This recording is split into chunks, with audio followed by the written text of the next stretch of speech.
ओम नमो भगवते वासुदेवाय। जय श्री हरि। प्रेम से बोलिए लक्ष्मी नारायण की जय, पितर देव की जय।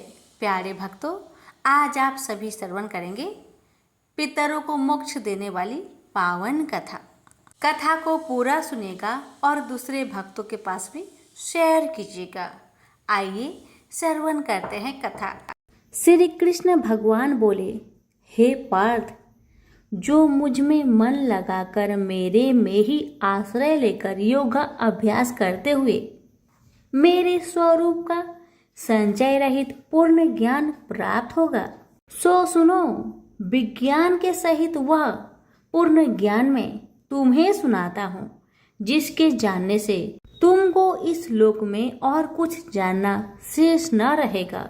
सहस्त्रों मनुष्य में से कोई एक सिद्धि प्राप्त के लिए यत्न करता है।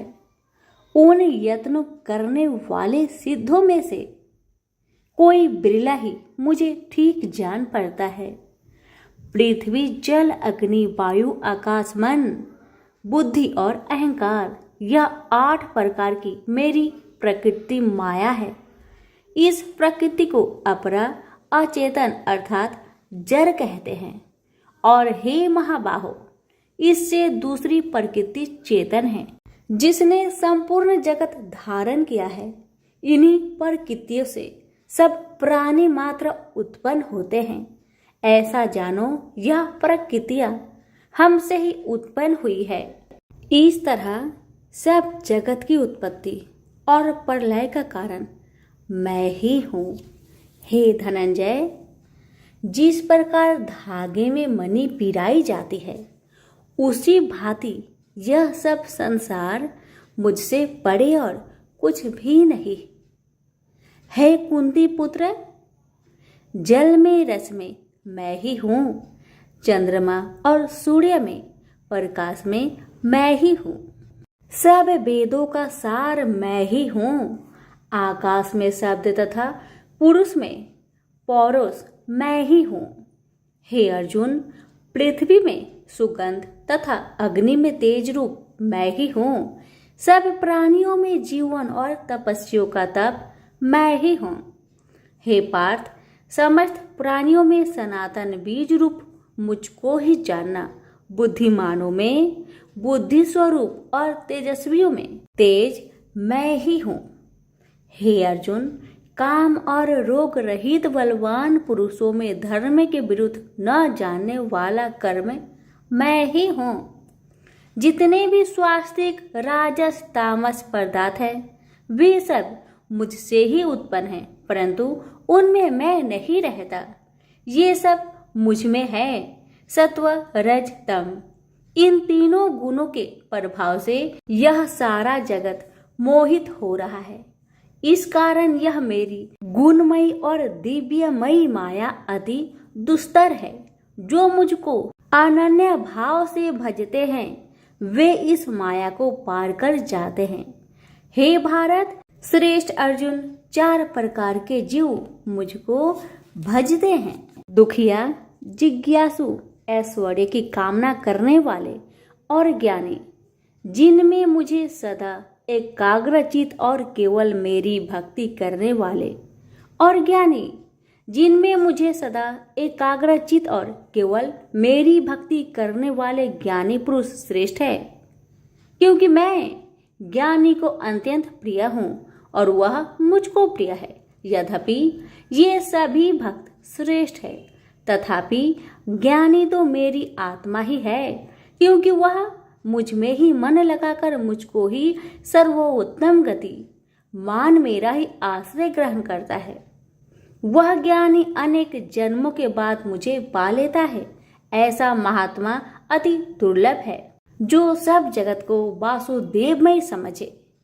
हे अर्जुन, जो भक्त श्रद्धा पूर्वक जिस जिस देवता का पूजन करना चाहते हैं, उन पुरुषों की उस श्रद्धा को मैं ऋण कर देता हूँ। यह उस श्रद्धा से मुक्त होकर उस देवता की आराधना करता है, फिर उसको मेरे ही रचे हुए काम का फल प्राप्त होते हैं। परंतु उन अल्प बुद्धि वालों का फल नाशवान है। देवताओं की आराधना करने वाले देवताओं को मिलते हैं, और अव्यय, अविनाशी, अच्युत्यम स्वरूप को न जानकर मंद बुद्धि लोग मुझे अव्यक्त को व्यक्त मानते हैं। मैं योग माया से आच्छादित होने के कारण सबको नहीं दिखता, उसी से मूर्ख लोग अनादि तथा अविनाशी मुझको नहीं जानते। हे अर्जुन, मैं भूत, भविष्य और वर्तमान के सभी प्राणियों को ही जानता हूँ, पर मुझे कोई भी नहीं जानता। हे भारत, हे परम तप, इच्छा और देश से उत्पन्न होने वाले सुख दुख आदि धंधों के मोह से जगत के सभी प्राणी भ्रम में फंस जाते हैं। जिन पुण्य आत्माओं के पाप नष्ट हो गए हैं, वह पुरुष दृढ़ मोह से छूटकर दृढ़ निश्चय करके मेरी भक्ति करते हैं, जो आश्रय लेकर जीवन मरण से दूर करने के अर्थ प्रयत्न करते हैं। वे पुरुष ब्रह्मा आत्मज्ञान अपने चित्त को निश्चल रखकर उसका संगम करता है और अंत कारण की समाधि लगाता है, जिस अवस्था में योग अभ्यास के कारण चित्त का वेग रुक रुक कर विषयों से पृथक होने लगता है और जब शुद्ध अंतःकरण से आत्मा को देखकर आत्मा में ही संतुष्ट होता है, जिस अवस्था में वह अत्यंत सुख जो इंद्रियों द्वारा जाना नहीं जा सकता वरन केवल बुद्धि से ही जाना जाता है, और जब वह योगी अनुभव करता है तब आत्मा स्वरूप में स्थिर हो उससे विचलित नहीं होता। इस अवस्था को पाकर फिर और कोई लाभ उसको अच्छा नहीं लगता, और जहाँ स्थिर होने पर और कोई बड़ा भारी दुख उसको वहां से चलायमान नहीं कर सकता। इस अवस्था को दुख संयोग वियोग कारक नामक योग जानना हो तो योग निर्विकल्प चित्त से निश्चय करके जानना चाहिए। संकल्प से उत्पन्न होने वाला समस्त कामनाओं को त्याग कर और मन ही मन में सकल इंद्रियों को चारों ओर से रोक रोक कर धैर्य के साथ बुद्धि को अपने अधीन कर धीरे धीरे विषय से दूर हटा ले और भली भांति मन को आत्मा में स्थिर करके किसी वस्तु की इच्छा ना करे, और चंचल मन जिधर जिधर जाए उधर से इसको हटाकर आत्मा के बस में करना चाहिए। इस प्रकार शांति चित्त तथा रजोगुण से रहित निष्पाप तथा ब्रह्म स्वरूप योगी को उत्तम सुख प्राप्त होता है। इस रीति से निरंतर योगाभ्यास करने वाला योगी समस्त पापों से छूटकर सहज ही उस परम सुख को पा लेता है जो ब्रह्म के संयोग से प्राप्त होता है। जिसका मन योग में स्थिर हो गया है उसकी दृष्टि भी सर्वत्र समान हो जाती है और वह सब प्राणियों में अपने को और अपने में सब प्राणियों को देखता है, जो सब प्राणियों में मुझको और मुझ में सब प्राणियों को देखता है। मैं उससे अलग नहीं रहता और मुझसे वह अलग नहीं रहता। जो अभेद भाव से रहता है, सब प्राणियों में स्थिर हो मेरा मनन करता है, वह योगी चाहे जिस अवस्था में रहे मुझ में मिल जाता है। हे अर्जुन, जो समस्त प्राणियों के दुख सुख के समान समझता है और सबको समान देखता है वही श्रेष्ठ योगी है। अर्जुन बोले, हे मधुसूदन, आपने जो योग बताया कि सबको अपने ही समान देखे, सो मन के चंचल होने के कारण मैं उसको अपने में दृढ़ स्थिर नहीं देखता हूँ। हे श्री कृष्ण, यह चंचल मन बड़ा ही हठी पराक्रमी और दृढ़ है। इसको अपने अधीन रखना तो मुझे वायु को बांध रखने के समान ही प्रतीत होता है। श्री कृष्ण भगवान ने कहा, हे महाबाहो, इसमें संदेह कि मन अति चंचल है, तो भी हे कुंती पुत्र, अभ्यास और वैराग्य से इसे बस में किया जा सकता है। जिसका मन बस में नहीं उसको योग अति दुर्लभ है। अर्जुन ने कहा, हे श्री कृष्ण, जिसमें श्रद्धा तो है पर योग प्राप्त करने में सफल नहीं हुआ है और जिसका चित्त योग से विचलित हो गया है, वह योग सिद्धि न पाने से किस गति को प्राप्त होता है? श्री कृष्ण बोले, हे अर्जुन, उसका यहाँ नाश नहीं होगा पर परलोक में भी नहीं होगा, क्योंकि उत्तम कर्म करने वाले किसी मनुष्य की दुर्गति नहीं होती। वह युग में असफल मनुष्य बहुत दिनों तक पुण्यवानों को प्राप्त होने वाले लोकों में वास करता है और फिर वहां से किसी पवित्र और धनवान मनुष्य घर में आकर जन्म लेता है। इस प्रकार का जन्म पाना भी इस लोक में बड़ा दुर्लभ है। हे कुरुनंदन, यह योगियों के बस में जन्म लेकर पूर्व जन्म की बुद्धि संस्कार अर्थात आत्मज्ञान को पाता है और उससे अधिक सिद्धि के लिए यत्न करता हूँ। पूर्व जन्म में किए योग अभ्यास के बल में अनेक विघ्नों को पड़ने पर भी यह मोक्ष को प्राप्त होता है। योग की केवल इच्छा ही हो तो पुरुष शब्द ब्रह्म के परे जा पहुंचता है। जो बड़े परिश्रम और यत्न से योग अभ्यास करता है वह पापों से छूट मोक्ष को पाता है। बड़े तपस्वियों से योगी श्रेष्ठ है जो शुद्ध होकर अनेक जन्मों में परिश्रम करके सफल होता है और ज्ञानियों से भी योगी श्रेष्ठ है। इसलिए हे अर्जुन, तुम योगी बनो। केवल मुझ में ही मन लगाकर योग प्राप्ति के लिए जो मेरा भजन करता है उसको समस्त योगियों के मध्य से मैंने अत्यंत श्रेष्ठ माना है। प्रेम से बोलिए श्री कृष्ण भगवान की जय। अब सुनिए श्रीमद् भगवत गीता पाठ अध्याय 7 की महात्म्य। भगवान शिव कहते हैं, हे पार्वती, अब मैं 7वें अध्याय का महात्म्य बतलाता हूँ, जिसे सुनकर कानों में अमृत राशि भर जाती है। पाटलिपुत्र नामक एक दुर्गम नगर है जिसका गोपुर बहुत ही ऊंचा है। उस नगर में शंकुकर्ण नामक एक ब्राह्मण रहता था। उसने वेश्यावृत्ति का आश्रय लेकर बहुत धन कमाया, किंतु ना तो कभी पितरों का तर्पण किया और न देवताओं का पूजन ही। वह धनोपार्जन में तत्पर होकर राजाओं को ही भोज दिया करता था। एक समय की बात है, उस ब्राह्मण ने अपना चौथा विवाह करने के लिए पुत्र और बंधुओं के साथ यात्रा की। मार्ग में आधी रात के समय जब वह सो रहा था, तब एक सर्प ने कहीं से आकर उसकी बाह में काट लिया। उसके काटते ही ऐसी अवस्था हो गई कि मणि, मंत्र और औषधि आदि से भी उसके शरीर की रक्षा असाध्य जान पड़ी। तत्पश्चात कुछ ही क्षणों में उसके प्राण पेखरू उड़ गए। वह प्रेत बना। फिर बहुत समय के बाद वह प्रेत सर्प योनि में उत्पन्न हुआ। उसका बीत धन की वासना में बंधा था। उसने पूर्व वृत्तांत को स्मरण करके सोचा, मैंने घर के बाहर करोड़ों की संख्या में अपना जो धन गार रखा है, उससे इन पुत्रों को वंचित करके स्वयं ही उसकी रक्षा करूंगा।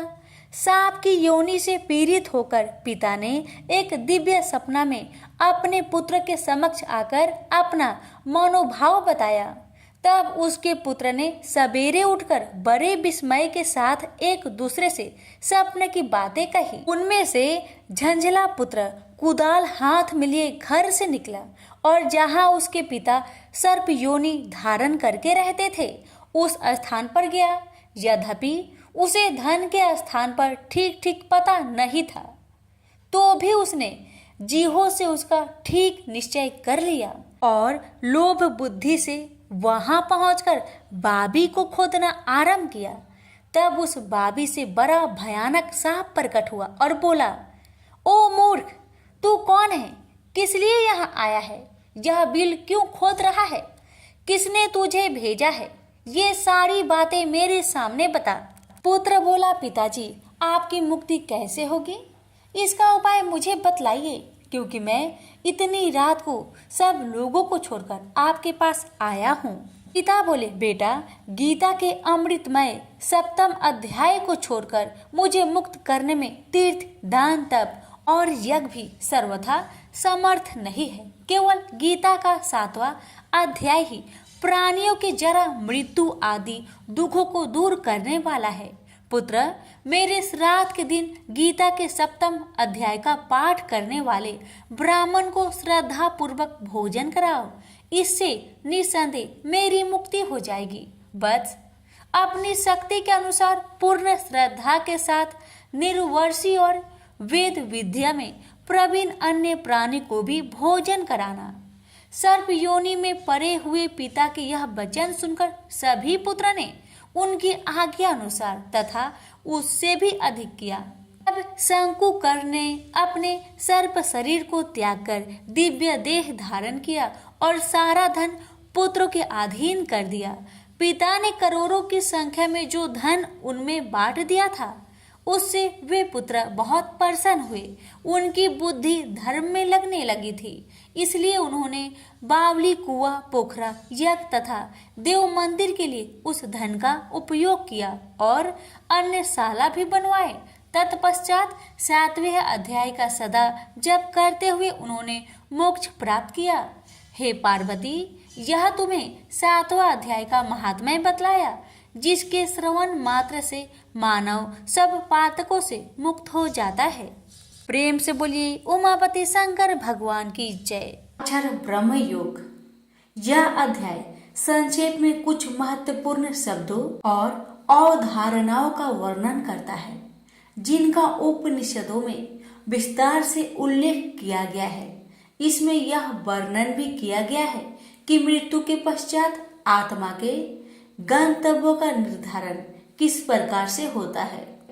देह का त्याग करते समय यदि हम भगवान का स्मरण करते हैं, तब हम निश्चित रूप से उसे पा लेंगे।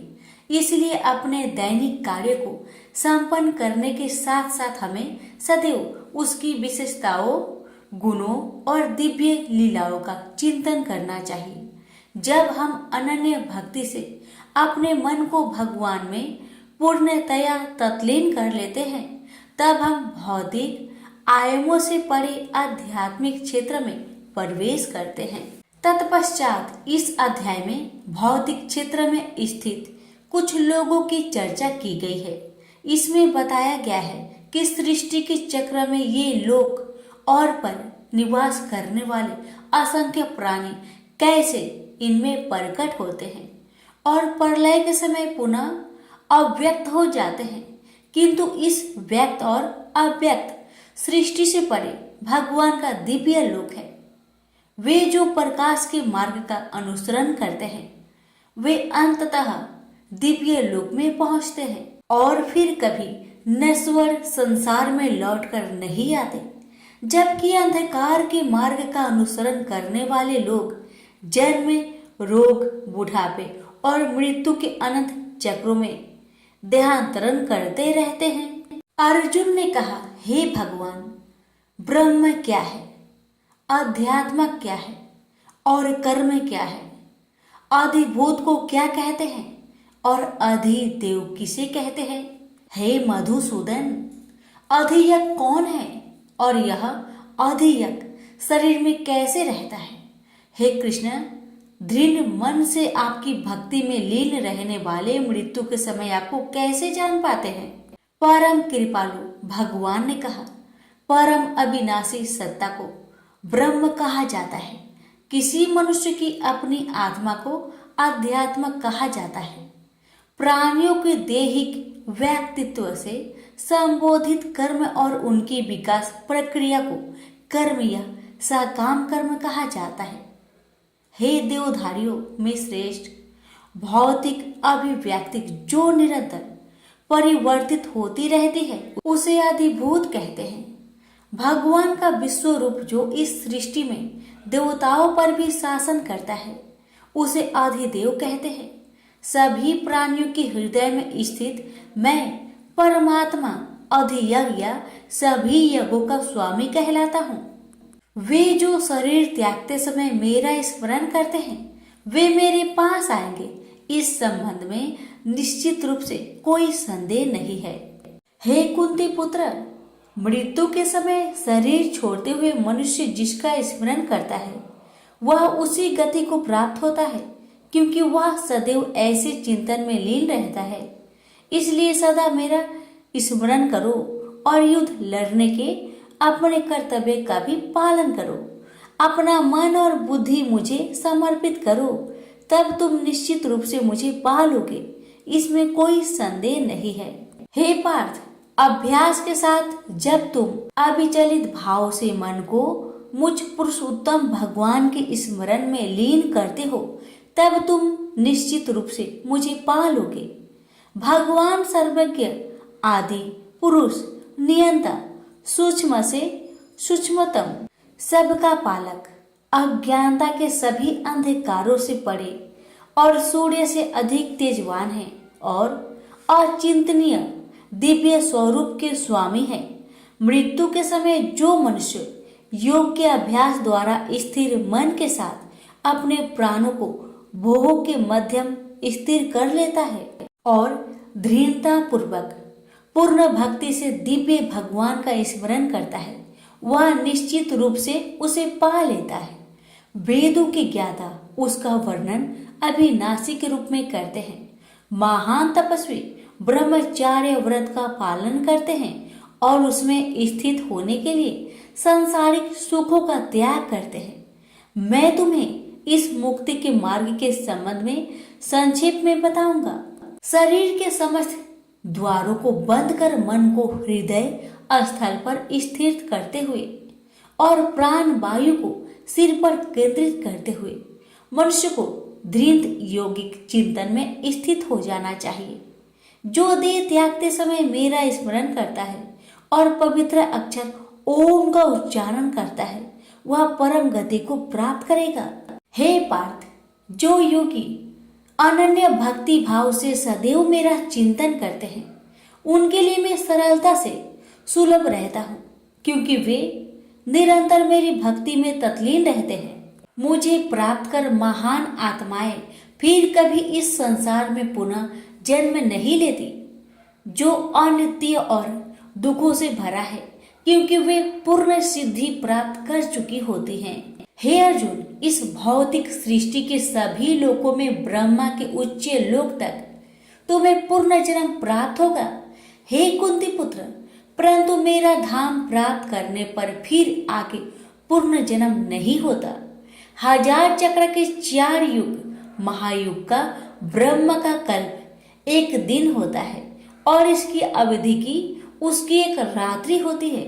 इसे वही बुद्धिमान समझ सकते हैं जो दिन और रात्रि की वास्तविकता को जानते हैं। ब्रह्मा के दिन के शुभ आरंभ पर सभी जीव अव्यक्त अवस्था से व्यक्त होते हैं और रात्रि होने पर पुनः सभी जीव अव्यक्त अवस्था में लीन हो जाते हैं। ब्रह्मा के दिन के आगमन के साथ असंख्य जीव पुनः जन्म लेते हैं और ब्रह्मांडीय रात्रि के आने पर अगले ब्रह्मांडीय दिवस के आगमन पर स्वतः पुनः प्रकट होने के लिए विलीन हो जाते हैं। व्यक्त और अव्यक्त सृष्टि से परे अन्य अव्यक्त स्वास्थ्य आयाम है। जब सब कुछ विनष्ट हो जाता है किंतु उसकी सत्ता का विनाश नहीं होता। यह अव्यक्त आयाम परम गंतव्य है और इस पर पहुंचकर फिर कोई नश्वर संसार में लौट कर नहीं आता। यह मेरा परम धाम है। परमेश्वर का दिव्य व्यक्तित्व सभी सत्ताओं से परे है। यद्यपि यह सर्वव्यापक है और सभी प्राणी उसके भीतर रहते हैं, तथापि उसे केवल भक्ति द्वारा ही जाना जा सकता है। हे भारत श्रेष्ठ, अब मैं तुम्हें इस संसार से दूर विभिन्न भागों के संबंध में बताऊंगा। इनमें से एक मार्ग मुक्ति की ओर ले जाने वाला है और दूसरा पूर्ण जन्म की ओर ले जाता है। वे जो पर ब्रह्मा को जानते हैं और जो उन 6 मासों में जब सूर्य उत्तर दिशा में रहता है, चंद्रमा के शुक्ल पक्ष की रात्रि और दिन के शुभ लक्षण में देह त्याग करते हैं, वे परम गतव्यक को प्राप्त करते हैं। वैदिक कर्म कांडों का प्लान करने वाले साधक चंद्रमा के कृष्ण पक्ष की रात्रि में धुएं के समय जब सूर्य दक्षिणायन में रहता है 6 माह के भीतर मृत्यु को प्राप्त होते हैं। वे स्वर्ग लोक को प्राप्त करते हैं। स्वर्ग के सुख भोगने के पश्चात वे पुनः धरती पर लौट कर आते हैं। प्रकाश और अंधकार के ये दोनों पक्ष संसार में सदा विद्यमान रहते हैं। प्रकाश का मार्ग मुक्ति की ओर तथा अंधकार का मार्ग पूर्ण जन्म की ओर ले जाता है। हे पार्थ, जो योगी इन दोनों मार्ग का रहस्य जानते हैं, वे कभी मोहित नहीं होते, इसलिए वे सदैव योग में स्थिर रहते हैं। हे योगी, इस रहस्य को जान लेते हैं, वे विद्य पैमान तपस्या, यज्ञों के अनुष्ठान और दान से प्राप्त होने वाले फलों से परे और अधिक लाभ प्राप्त करते हैं।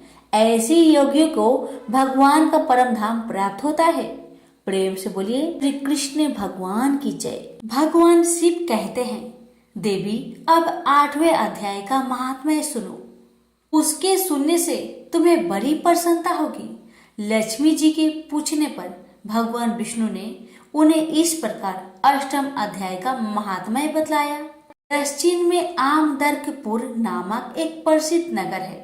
वहाँ भाव शर्मा नामक एक ब्राह्मण रहता था, जिसने वेश्या को पत्नी बनाकर रखा था।